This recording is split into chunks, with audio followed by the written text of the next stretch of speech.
Before we jump in, quick context. I've been a supporter of InnoX for a while. Last year alone, I backed 3 products connected to the InnoX ecosystem, and they all delivered. So it's not theory for me. I've seen it for real. These teams ship. This year, we're teaming up to support new creators, and I'm excited to interview a bunch of these new entrepreneurs and bring their stories to our audience.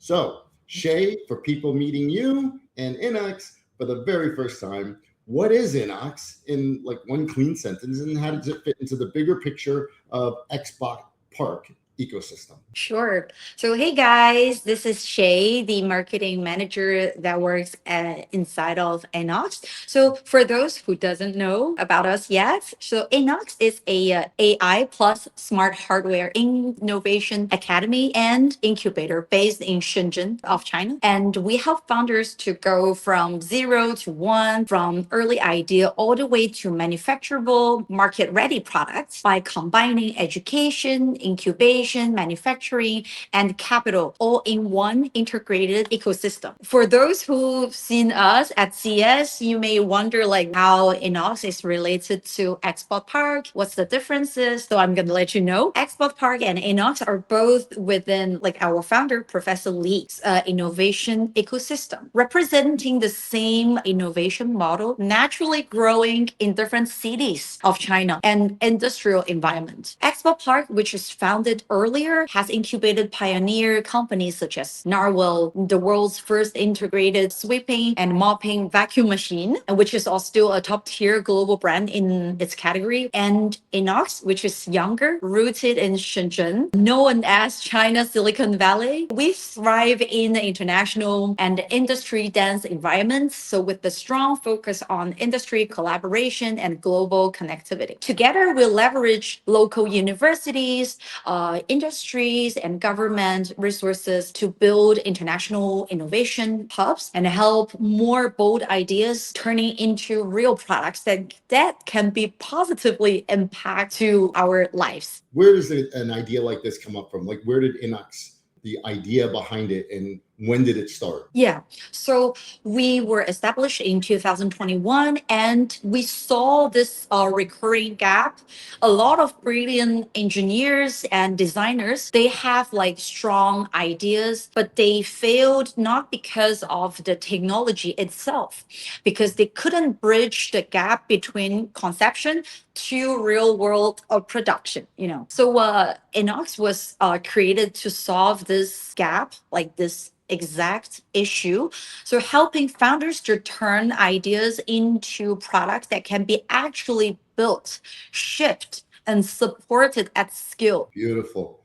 I love it. And now, can you walk me through what a founder actually gets from InnoX in practical terms? Is it, resources, facilities, mentorship, manufacturing support, investor, all of it? Yeah, basically you covered it all. So we are very like hands-on compared to other incubators that exist on the market. So founders, they can get support across the full journey from user research, product definition, system architecture, prototyping, engineering trade-offs, manufacturing strategy, and go-to-market planning. So we don't just give like superficial advice, but also make the real decisions that can affect the cost, the quality, and the delivery timeline. These aren't just shoes. They're wearable art, and take it from me, they don't disappoint. Rebrand Soul partners with independent artists to create limited edition shoes made to stand out. Each pair is a statement piece, bold, creative, and different from anything out there. So if you like me and love owning something truly unique, head over to rebrandsoul.com before these sell out. And what are the most common gaps you see in early hardware teams that kill the campaigns later? Like, engineering, supply chain, compliance, budgeting, timelines, storytelling? The biggest issue is like underestimating the reality and the complexity of the whole thing, right? So many founders or the startup teams, they focus only on the features, the demos, but they haven't thought through the whole manufacturing yield, the certification issue, the tooling risks, to cross-cultural communication, right? As we do not share the same culture and language, and after sales support. So we should be optimistic, but not too much. So we try to teach our founders to be realistic, but at early stage, Beautiful. as early as possible. Yeah. Great. Yeah, I get it. So, and for clarity, we know what you do, which is a lot. So, what does InnoX not do? Like, where do founders need to bring their own team or partners in so that their expectations are real? What we do not do is that we do not recommend, we do not allow our founders to launch anything before they are actually ready. So because if a product is not manufacturable, or as you said, like the supply chain is not validated, we would rather delay the whole process, like to launch, rather than like risk damaging trust with our users and backers, like the customers, right? So, when a startup comes to InnoX, how do you evaluate whether they're legitimate and ready to build something real? Like a project that is like authentic and Yeah. etc. Like Yeah. what? So What's your vetting process? Let's say I come to you with an idea, right? mhm. What's your criteria for you to decide whether or not to take that idea on as a project that you think can come to fruition? You know, I love to tinker, but all the tinkering in the world isn't useful unless it starts with a good idea. So, look around for a need and start coming up with ideas to fill that need. One idea will lead to another, and before you know it, you've done it. See a need, fill a need. First of all, does it really, like the problem they're trying to solve, does it really matter to me and you, for example, to the users? It can be on for a niche market, but it has to solve a market issue that has a technical barrier, and whether like our startup founders, they have this ability to learn fast, and the third thing is that if this product can be realistically manufactured and delivered within a reasonable like budget and timeline, it has to like match all these criteria. Got it. And what would be Mm. like the biggest red flag, the biggest warning sign when somebody comes to you that you're not going to want to take that project on? Basically, when you see an over promising timeline, that's something you should be careful, because we know that the whole manufacturing, the supply chain takes it takes a period of time, especially when it comes to the mass production, right? Mhm. Another one is that when the founders themselves, the core team members, they cannot even explain their cost structure, their supply chain, if they don't know themselves how to build a product. So delays are going to happen eventually. And what are the biggest green flags? Basically the opposite of the red flags? Or is there something in particular that stands out that you go, we're going to go with Yeah, this? when the founders, they're transparent about the risk and about the trade-offs, that's a good sign, because the team, they are honest about everything, like the whole process, they are aware about it, and they are willing to share like the whole process. That's the first thing. The second thing is that they've already built themselves manually, like the prototype, and they've broken a few of them. They try to iterate the products themselves, not just making the render, making the video, making a concept. We should see whether this something close to the reality. Yeah, not just in their imagination. That's And it basically the idea. it could be like a 3D model or something like that. Something that some sort of work, like for instance, Logical, they built that whole thing. Sammy built that whole thing on a 3D model, so when they shot that video, they had to be really careful because they didn't want it to break. But it's delivering soon, and I'm very excited about that. So from your perspective, what's the number one thing creators misunderstand about the whole crowdfunding arena? Many of them think that crowdfunding is just marketing campaign, but we know that it's much more than that. It's a public commitment. So when you take money from people, from backers, you are responsible for that. You have to do the execution, the communication, and the delivery properly. And usually it's much more intense and a lot of pressure in reality. But people, they just usually what happens is they underestimate how difficult, how complex the whole thing is. Makes sense. So before a team ever hits the launch button, what must be true? Like prototype, staging, DFM, supplier quotes, testing, certification. What's like the minimum bar that you need to set so that they can be successful? Yeah, actually, what you said is very, very right, correct. And usually, what we do is that you must have at least a working prototype, not just something you're gonna show like physically, but not working. So a working prototype, a validated supply chain path, and a realistic production timeline. That everything must be like validated before, like in advance, then you can start your Kickstarter project. So if any of the things that I just mentioned is missing, maybe the project itself can generate some money, but operationally speaking, it's a failure. So you must experience some of them, like unfortunately, right? People, they promise something, but they cannot deliver on time. Yeah. All too well, and that. That's why I started this podcast. Yes. It Thank was, you for doing this. Yes. Yes. Are you kidding? Thanks for being on here. So that leads me right into the next question, which is, what are realistic timelines from prototype to production to fulfillment, and where do you see that teams usually get burned the most?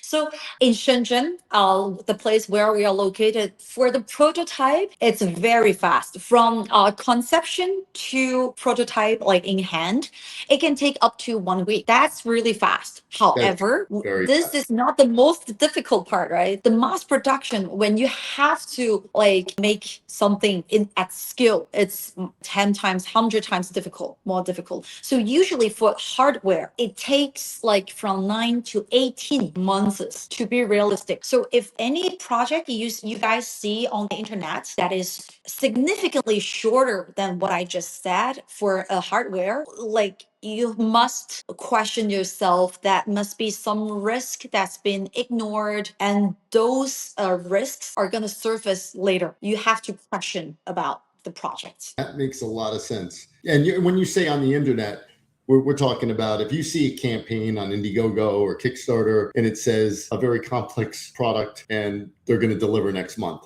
you might want to think twice about backing that one. Yes, for sure. What are the budget line items do founders consistently forget, and then they wind up coming back and wrecking them later on? Yeah, that happens a lot. Usually people, they only think about like the cost of the product itself, the production, but that's not everything. You have to consider like the tooling revisions, the certification delays, the logistics, the after sales support. Everything has a cost. Every single process is like, it's not for free, right? You have to consider everything, because if not, like it will destroy the whole margin, right?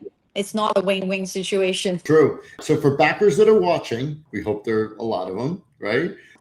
Let's see, what are the 3 things you look for in like a campaign that signal this team can deliver? If I recommend to the backers, the first thing is that you do not only look at the videos. You have to look beyond the videos, right? No matter that video is made by the team itself or by the influencers, you have to see the whole team. They understand like what is their knowledge towards the manufacturing part, whether the timeline seems conservative, and whether they communicate clearly with transparency, with honesty with you. If not, they are trying to hide something, or they just don't know the whole process. So yeah, keep that in mind.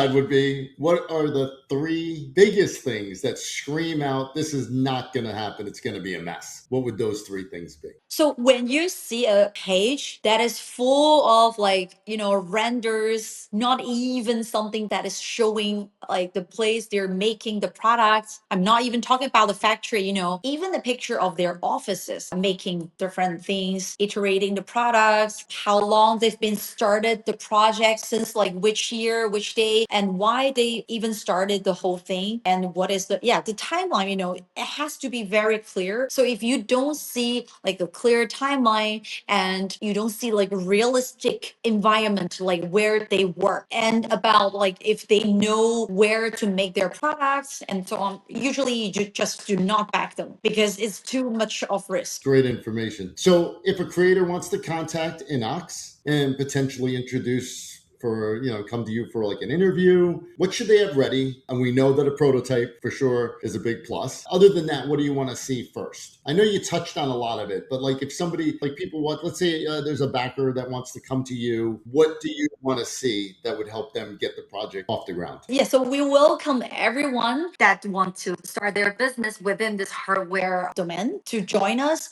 Please start by clearly explaining the problem you are solving and who the product is for, at which stage you are at. And it has to be hardware, because we do not do anything that is purely AI or purely software. That's the minimum requirement that we ask for. And, we are really like less interested into like hype. We are more interested in founders who are serious about building something real, and we are always long-term oriented, like long-term business oriented. That's the criteria. So yes, feel free to contact us and send us your BP. I'm going to put it in the description and all, but where should they contact you? What's the best way to reach you? Yeah, because Would be we are very active on the internet, so you can visit our official website, and we have our Instagram page, a LinkedIn page. So yes, feel free to reach out to us by sending us email or just the DM us. And of course, stay tuned with our crowdfund junkie. Yeah, that's for sure. We're gonna work a lot together. Final question.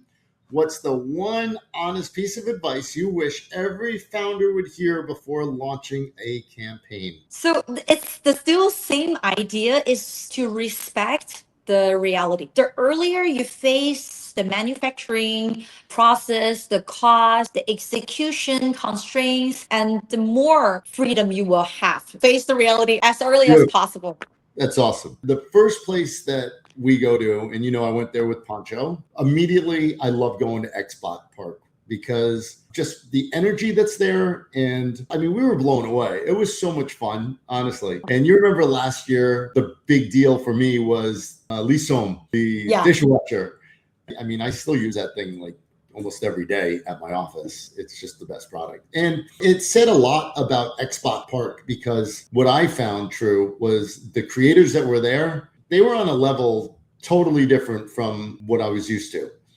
The communication, the commitment that they had to crowdfunding, their enthusiasm, their openness, the way they had product there for them. You could touch it, you could play with it. And then this year going there and meeting so many of the people that are going to be on the show, like Frank. This is the coolest portable Pilates machine that they actually got me onto in my jeans at CES, which was totally hilarious. Yeah, it took them like 10 minutes to convince me to go on it, but why not? It was a lot of fun. But Frank's going to come on the show and talk about the process, and it really is an amazing product.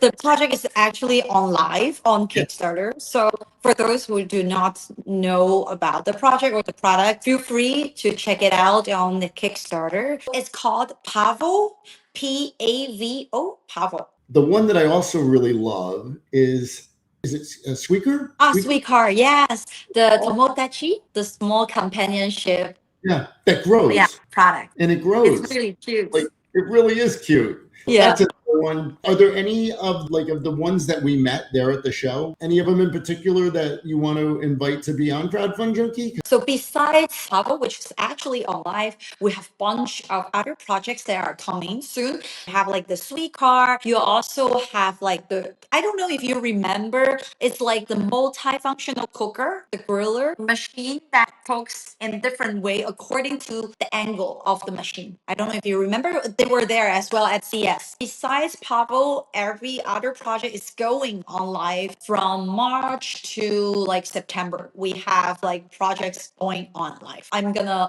invite like all of them to be on the podcast with Philip. So you guys can learn more about like very authentic and like very cute products that are gonna deliver for sure.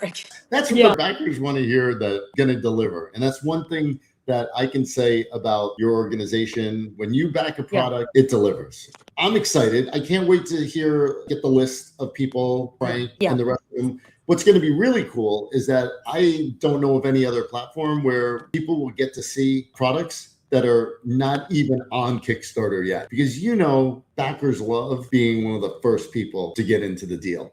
Because the first deals are always the best. The first 50, the first 100. So this will be a cool opportunity for people that are watching the show to get in line and hop on stuff before it gets to that next level where they don't get as much of a deal as when it first launches. So that's going to be cool. Shay, thank you for being on Crowdfund Junkie. I really do appreciate it. Thank you for having me. And also thank you for all that you do with your team. You know that I'm a huge fan. I love going to the XBotPark every CES and seeing all the creators. Next week, we're going to have another amazing guest on. That's Kelly from Pledgebox, who's going to be my guest. We're excited to announce that our collaboration with Pledgebox and how we feel that this is also going to change the landscape of crowdfunding.